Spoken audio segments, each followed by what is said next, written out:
All right, here with Nate to go over his team's power rankings this year.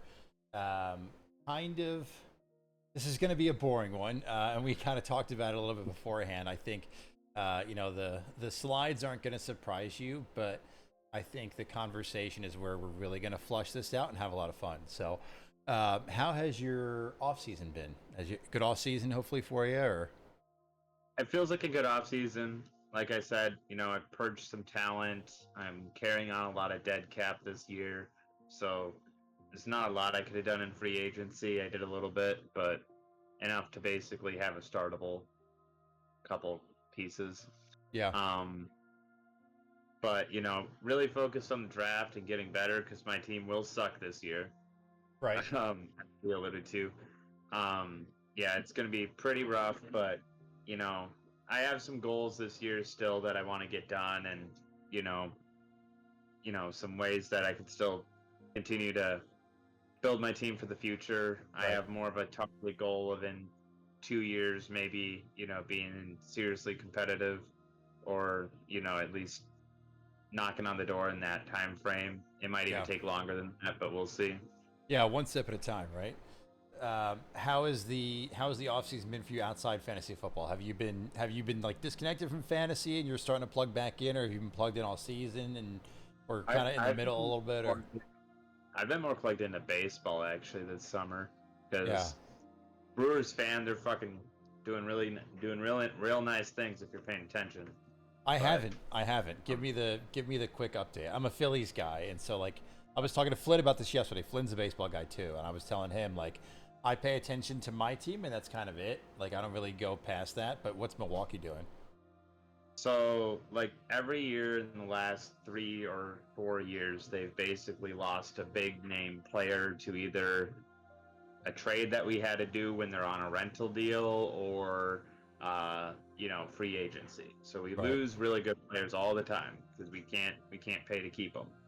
But we went on an 11 game win streak, which included beating the Dodgers 6 times in like 9 games. There you go. Like, there was like season sweeps. So we won 3 in a row. We played another team, and then we won 3 in a row That's nuts. against the Dodgers. Um, and they have this new pitcher called Mizorowski, who's like 6'7", like dangly fucking arms, and Yeah. he averages throwing like 99 or Yeah. 100 over, but like I think he's had like the most over 100-mile-per-hour pitches of any pitcher already this year. That's nuts. He's just And he's just whipping it. yeah, he'll throw like 14 102-mile-an-hour pitches a game, That's and nuts. then like as a starter. And he made the All-Star game because some people dropped out, but after just 5 starts. Yeah. That's He's crazy. like a record pro of just having 5 starts and making an All-Star game. So Yeah, he's making that and much of an impression already. yeah, and then we got another pitcher back from injury, and just things have been clicking. Yeah. That's always nice, especially in the off season. Like I feel like we all need like a thing or a sport or something that happens around this time to keep us going. Like I was all into the Tour de France, like watched every day of the Tour de France, and that's kind of bridged the gap for me post draft. Um, I tend to get more into baseball the closer we get to playoffs. I'm a fake fan. Like if the Phillies suck, I don't watch them. If the Sixers suck, I don't watch them. But it's tough. Um, let's jump into and we'll briefly go over your offseason power ranking report card as graded by the team. Projected finish in the division. I feel like we're comfortable saying it's probably fourth. You actually voted yourself to come in fourth. Do you think you got any votes to come in third, or do you think it was a fourth sweep across the board? Anything If else I you might? recall, if I recall, I am in a pretty bad division, so I'll say one team had me Sympathy going in vote. third. Unfortunately, Nope. that is no, and that's okay, right? Like it's, you know what you're doing, you know what you kind of signed up for, and I'm excited to talk about some more pieces of that in a second. But yeah, the all 12 teams thinking that you're going to come last within your division.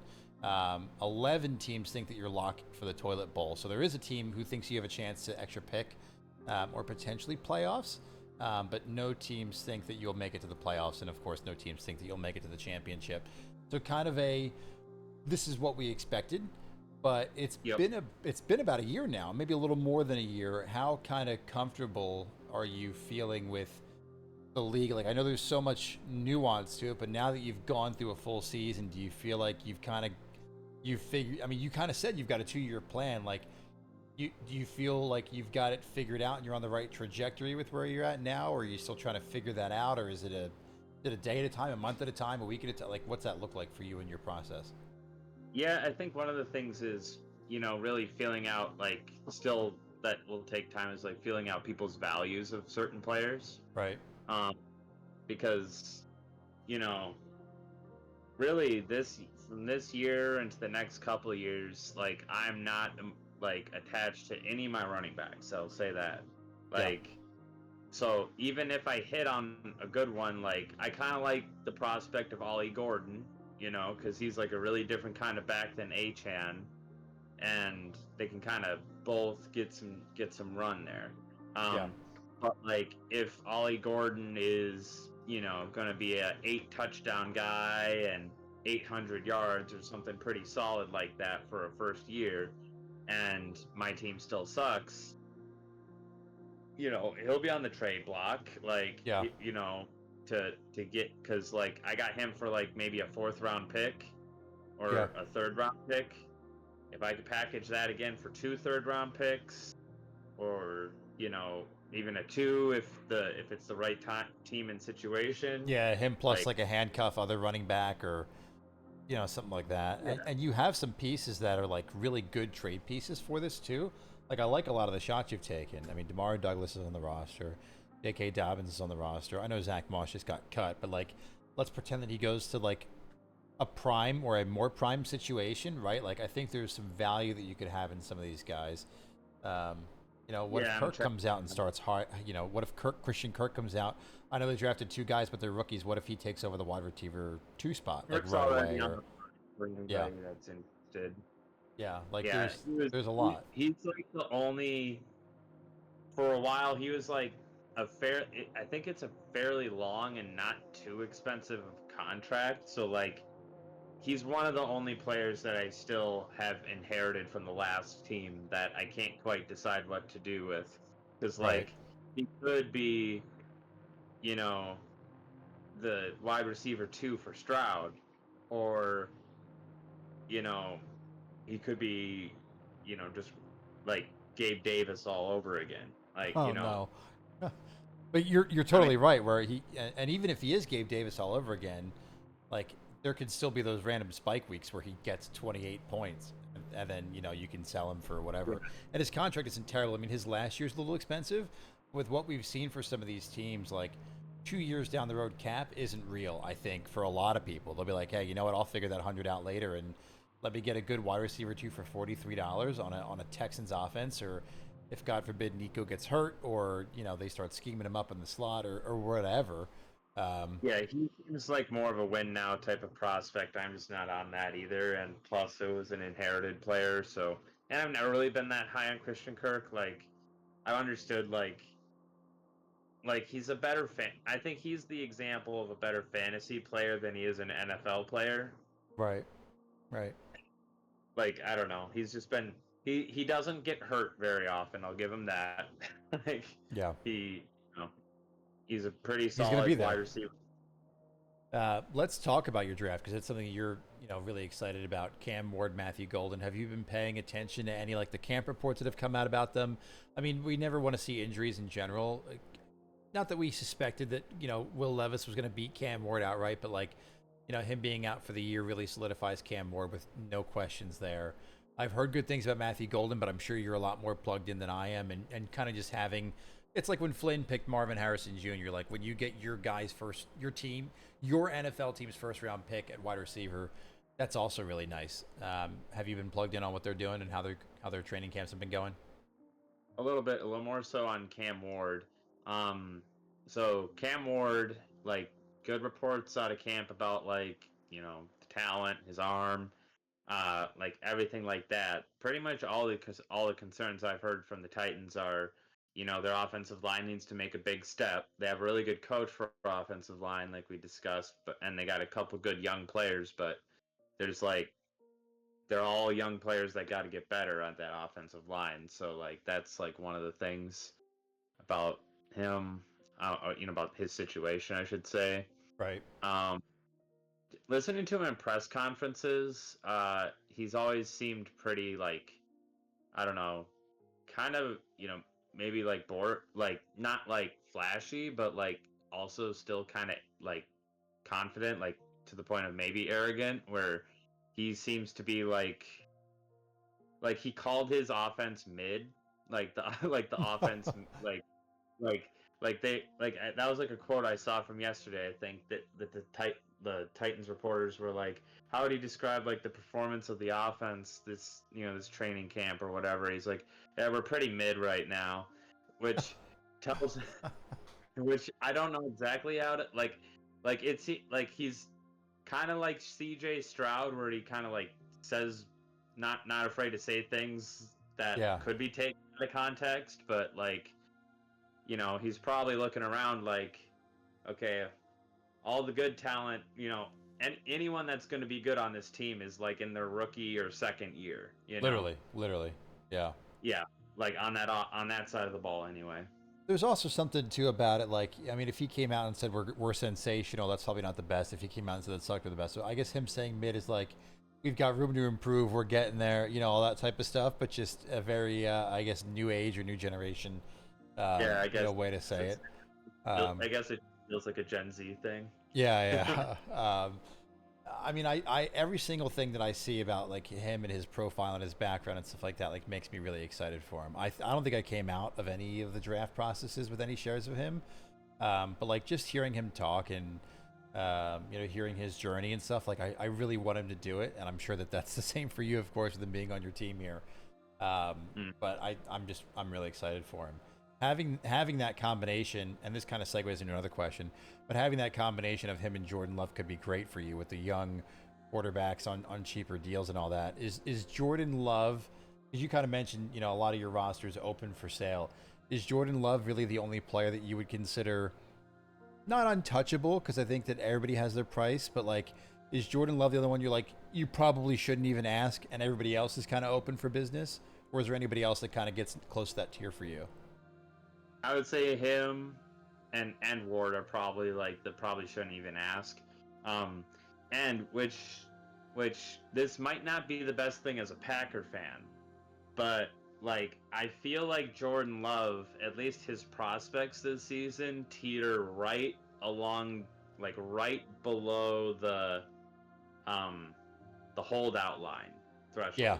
Yep. You know what I mean? Yeah, I agree. Yeah. It's like I've been, a lot of people are like kind of down on him as far as like throwing a lot of picks and being overly aggressive sometimes, a little bit Jameis Winston-y, and some of that's fair, but like that also works in my favor because like I feel like most people would agree he's a top 20 quarterback, and most people would probably think he's not. He's maybe like 11 or low, or somewhere between maybe 15 and 11 for quarterbacks. Mm-hmm. And like I think the threshold is like the top 8 have hold out if top 6. So but either way, he's really close to that line. And I if you told me Jordan Love ended in the top as a QB1 or the top 6 even, I would say, yeah, I see that. I'm also, I think, a lot higher on Jordan Love, the dynasty asset, than a lot of people. I'm quickly cheating and pulling up all the quarterbacks on this side, but like, I mean, you've got that like god tier of Lamar, Allen, Daniels, Burrow, Mahomes, Hurts, but like once that tier is done for me, like I think he's in that second. I mean, if you group all that in one tier, I think you could say Lamar and Allen are in the tier of their own. Maybe with Daniels, maybe let me see it one more time. But like that third tier, I think Love's in that conversation, and so I've always been really, really high on him. So there's definitely a chance that he kind of slots right where you want him to at QB7. Like don't go too up, but let me get right here in the money zone of QB7 where he's not holding out but still putting up points for you. Right, in the group with like Herbert and Murray and Stroud, because you kind of Herbert, Murray, Stroud, Bo Nix, like shit like that. Yeah. Yeah, people like, you've seen it, and they're gonna if they have a good enough team around them, they're gonna make winning seasons. Like Yeah. they're gonna be at least knocking on the door of the playoffs. But it's like, what exactly do they do in the playoffs is the big question mark with Yeah. those guys. Yeah. So yeah, Well, how do you feel about your prospects? Two questions really left. How do you feel about your prospects in the toilet bowl? So, a lot of people thinking, yourself included, that that's where you're going to end the season as one of the bottom four teams. One win is a difference between 103 and 104. Two wins generally is a difference between 102 and 104.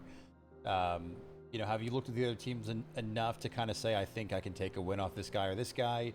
Or is it too far away? You're just kind of focused on how the Hippos are doing before you even think about anything else. yeah, I'm gonna need a couple of positions to like exceed expectations, and then like I think it's more of like a thing I could hit some I could get maybe get somebody on the right day is what I'm hoping for, like the right matchup or the right bye weeks lineup, and something like that happens. Yeah. Um, like the goal is just my overall goal for the season might not even it might be too high. It would be tasked to win the toilet bowl, but like I'm literally like just finish on a high note. Like Okay, I love that. the Yeah. year that the Lions like they still had a shitty season, but like they won like the last 4 games of the Right. season or whatever. Like where you've got the momentum going into next year. You're like, this is what I wanted to see, kind of thing.